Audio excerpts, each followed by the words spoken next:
देख सकते हैं कार्यकर्ता सम्मेलन में विनोद भाटी।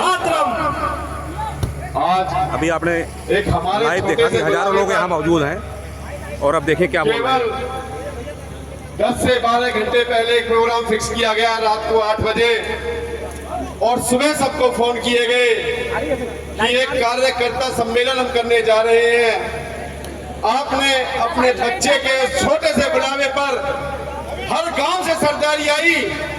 मैं तहे दिल से इस सरदारी का नतमस्तक होकर झुककर अभिवादन करना चाहता हूं, स्वागत करना चाहता हूं। ये देखिए सभी दस्ती को राम राम है जी।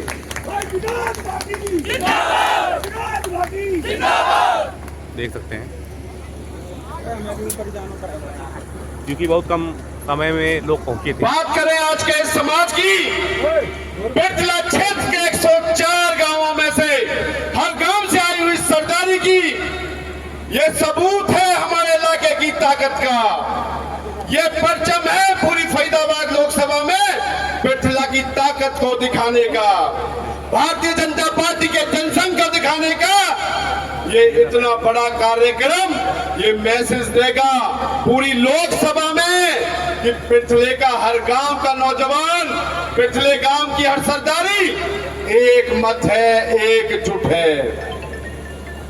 साथियों, मैं स्वागत करना चाहता हूं राजू जी और गांव अलालपुर की पूरी टीम संजू जी के साथ, रोहतास जी दयालपुर से अपनी टीम के साथ, विजेंद्र जी अखाड़ा जिम से अपनी टीम के साथ, दरियाला गांव से रामकुमार सरपंच साहब प्रभु जी अपनी टीम के साथ, पदम खलीफा छैसा से सुशील मास्टर जी, छैसा से पिंटू जी, छैसा की सभी सरदारी को नतमस्तक, वीरपाल जी पनेड़ा से, महेश मास्टर जी नरावली से, उनके साथ के सभी टीचरगण, श्याम फर्नीचर हाउस से, मास्टर नवल सिंह जी गढ़खेड़ा से, धर्मवीर जी उमेश पनेड़ा कला से, विक्रम जी और धर्मेंद्र जी दुधौला से, पिछले की सरदारी रामकिशन जी छैसा से, वेद प्रकाश गौड़ जी जगराम जी पहलादपुर से, वकील साहब और उनकी पूरी टीम तक्कोपुर से, जगन जी और चरण जी की टीम,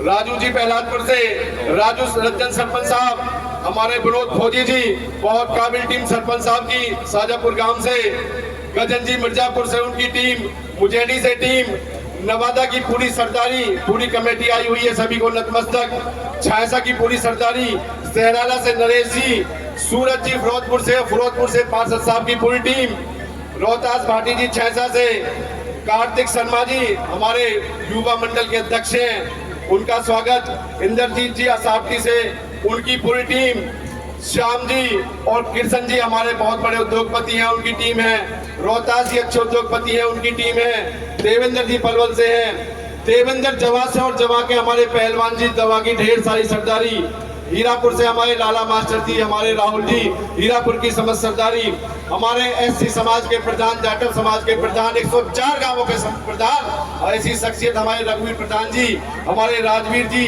पूरे जाटव समाज की पूरी टीम, अतुल जी सीकरी से, हमारे ताऊ जी सीकरी वाले, उन सबको नतमस्तक पूरी टीम को, रामू जी जो अपने सिकरौला गांव से पूरी टीम के साथ आए हैं, उन सबका बहुत बहुत धन्यवाद, राहुल भारद्वाज जी अपनी टीम के साथ,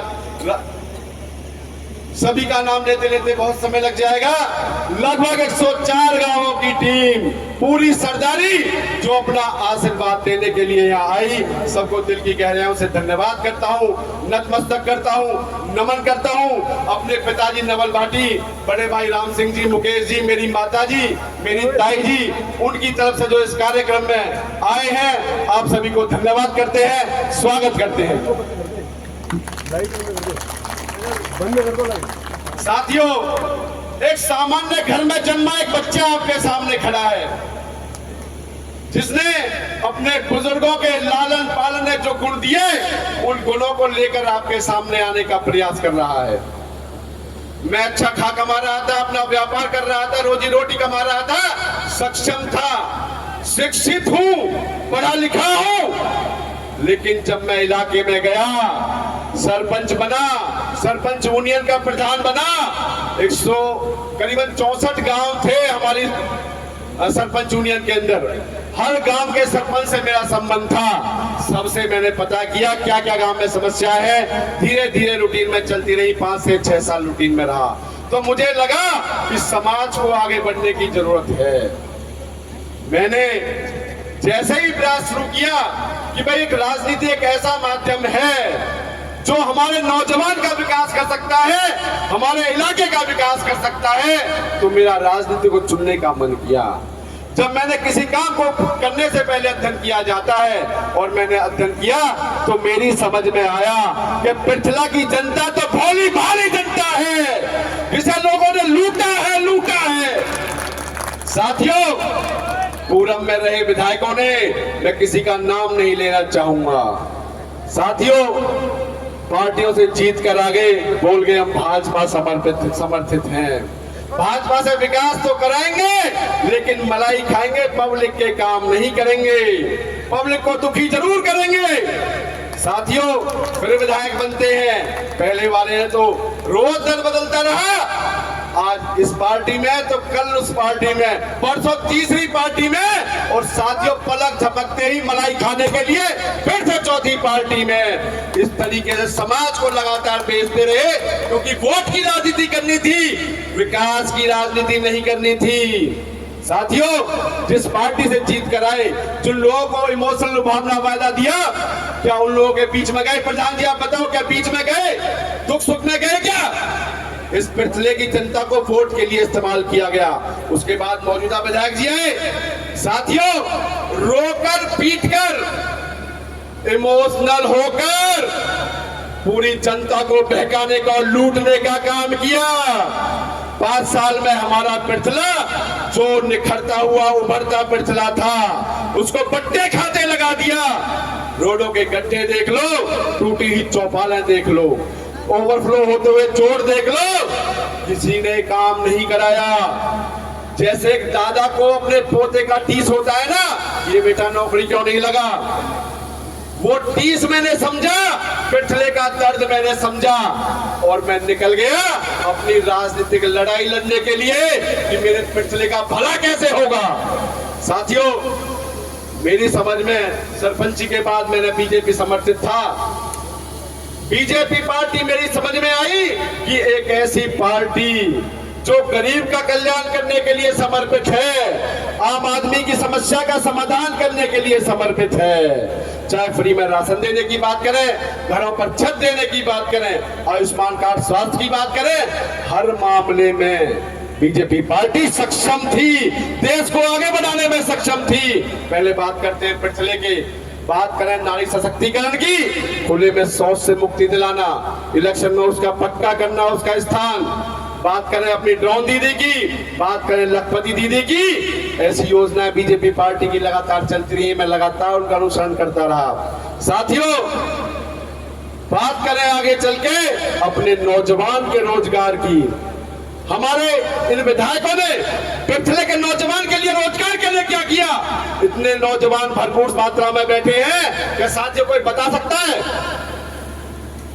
कोई नहीं बता सकता, कुछ किया ही नहीं है। जब इंडस्ट्री का सबसे अधिक पार्ट पिछले के अंदर है, तो इंडस्ट्रियों में अपना आरक्षण क्यों नहीं किया कि पिछले की इंडस्ट्री में काबिलियत के आधार पर 30%, 25% हमारे इलाके के बच्चे लेंगे? कर सकते थे, नहीं किया, क्योंकि वोट की राजनीति करनी थी, सत्ता की राजनीति करनी थी, पैसे कमाने थे, भोग विलासिता का जीवन जीना था। ऐसे ही है। कितने रोजगार मेले लगे हैं साथियों, बताओगे?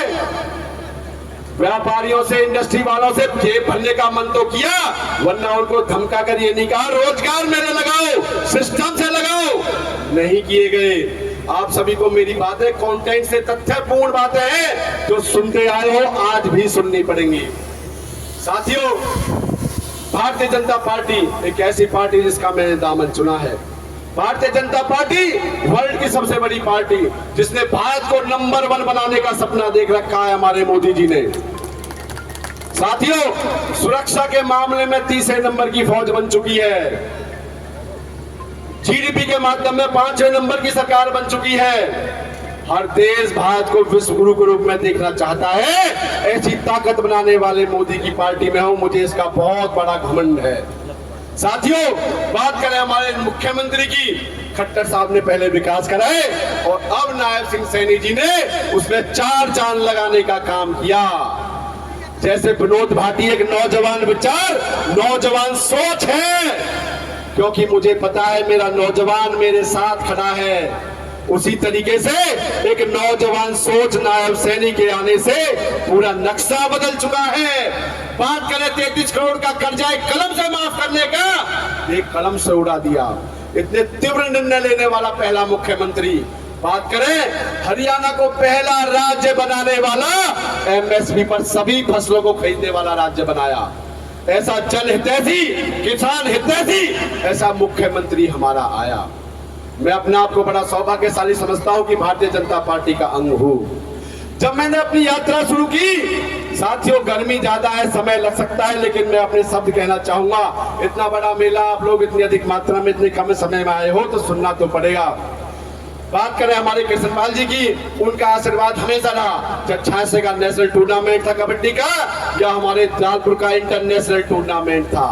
बात करें 86 के राम यज्ञ की, जहां से राजनीतिक चीज शुरू की, तो भाई साहब हर जगह आशीर्वाद देते रहे। हर राम मंदिर पर आपका एक बच्चा 100 गांवों में भगता रहा और नौजवान साथ लगते रहे। क्यों लगे? क्योंकि एक नौजवान विचार उनकी समझ में आया। उनकी समझ में एक बात आई कि विनोद भाटी जो स्थानीय मुद्दे हैं उन पे काम कर रहा है। वो मुद्दे हमारी बेरोजगारी का है। बेरोजगारी के लिए विनोद भाटी की टीम ने एक बिजनेस हेल्प डेस्क खोली है। उसमें मेरा कोई ज्यादा पैसा नहीं लगता, लेकिन सुझाव, सलाह, मदद, किसी को स्टार्टअप खोलना है, किसी को फैक्ट्री लगानी है, जीएसटी नंबर लेना है, किसी को बिना संपत्ति गिरवी रखे लोन लेना है, वो सारा काम मेरी बिजनेस हेल्प डेस्क की टीम करती है। क्योंकि विनोद का सपना है, आप सबका सपना है कि हमारा नौजवान काबिल बने, फैक्ट्री चलाने वाला बने, व्यापार करने वाला बने, रोजगार के पीछे दौड़ने वाला ना हो, रोजगार देने वाला बने। ये सोच कर मैंने सोच लाया। बात करें उच्च शिक्षा की, कोचिंग सेंटर फतेहपुर चला रखा है। यूपीएससी एसएससी की कोचिंग चल रही है। ऑनलाइन 355 बच्चे कोचिंग ले रहे हैं, 65 बच्चे ऑफलाइन कोचिंग ले रहे हैं। इसका लाभ तो मिल रहा है, लेकिन मैं एक दानी दाता बनकर आपके बीच में नहीं आया हूं। एक मजबूत कंधे नौजवान बनकर ये भीख, ये झोली फैलाकर आपके बीच में आया हूं।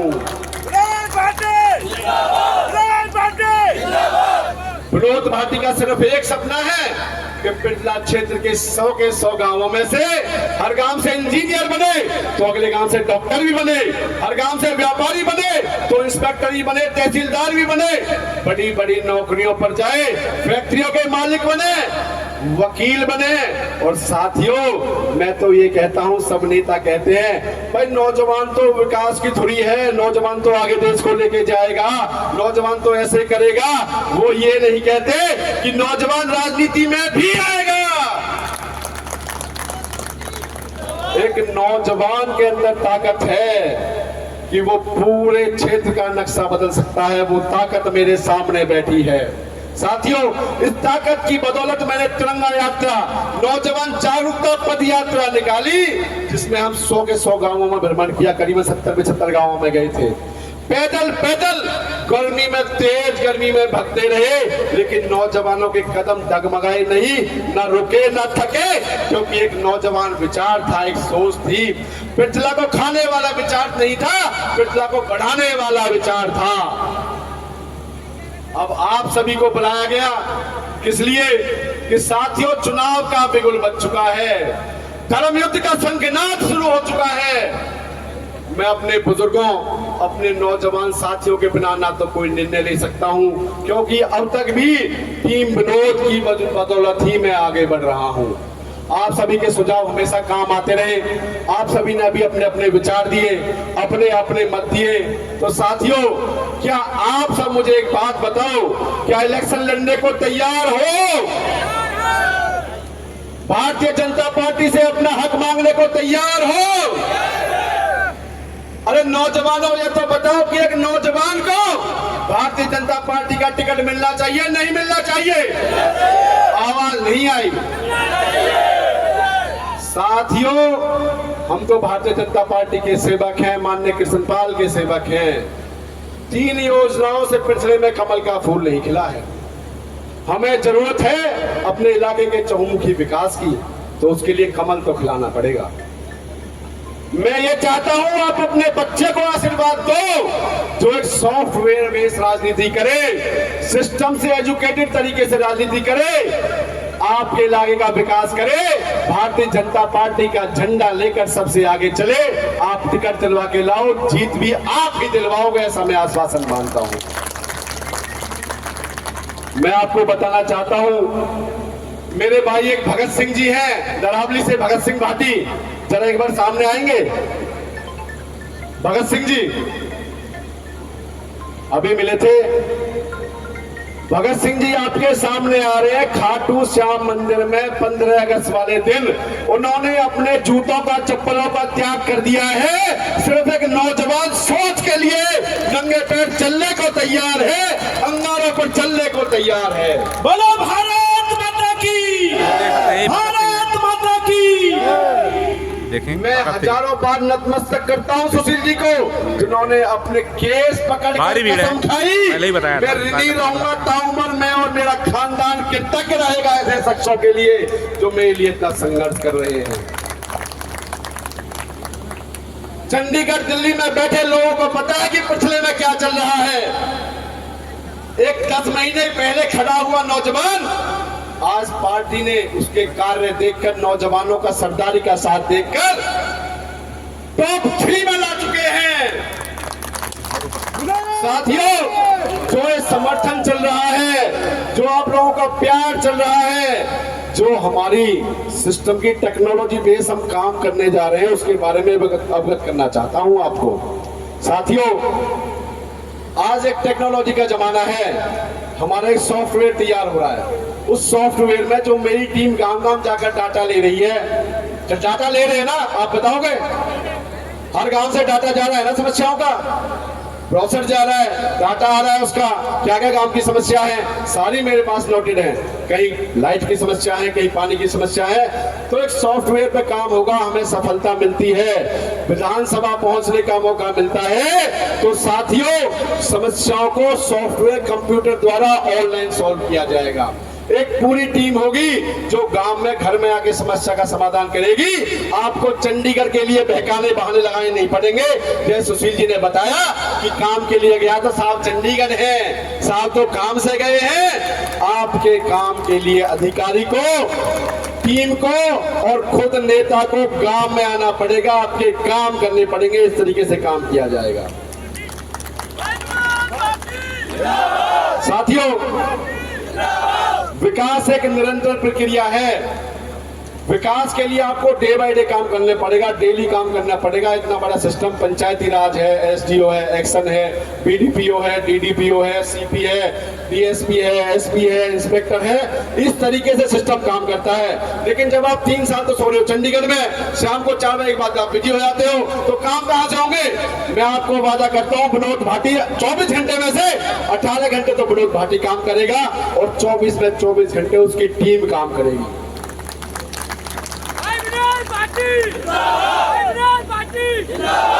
झांसी से शक्ति जी आए हैं, उनका बहुत बहुत स्वागत। नवाबरी से हमारे सरपंच साहब, मेरे 75 गांव की सरदारी आई है, उनका भी बहुत बहुत स्वागत है। साथियों, जिस तरीके से इतनी भीषण गर्मी में आप इकट्ठा हुए, आप लोगों ने साबित कर दिया कि पिछले का नौजवान बच्चा, आपका बालक ना किसी से रुकेगा, ना डटेगा, ना हारेगा। भारत माता की। विनोद, तुम आगे बढ़ो, विनोद भाटी आगे बढ़ो। साथियों, आप सभी का जिस तरीके से मुझे आशीर्वाद दिया, मैं उसका ऋण ताउम्र नहीं उतार सकता। आप सभी का मैं बहुत बहुत धन्यवाद करना चाहता हूं। और मेरे छायाकार पत्रकार बंधु जो यहाँ पधारे हैं, उन सबको भी मैं नतमस्तक करता हूं, क्योंकि आप ही सोशल मीडिया के माध्यम से इस पिछला की आवाज को चंडीगढ़ तक और दिल्ली तक पहुंचा सकते हो।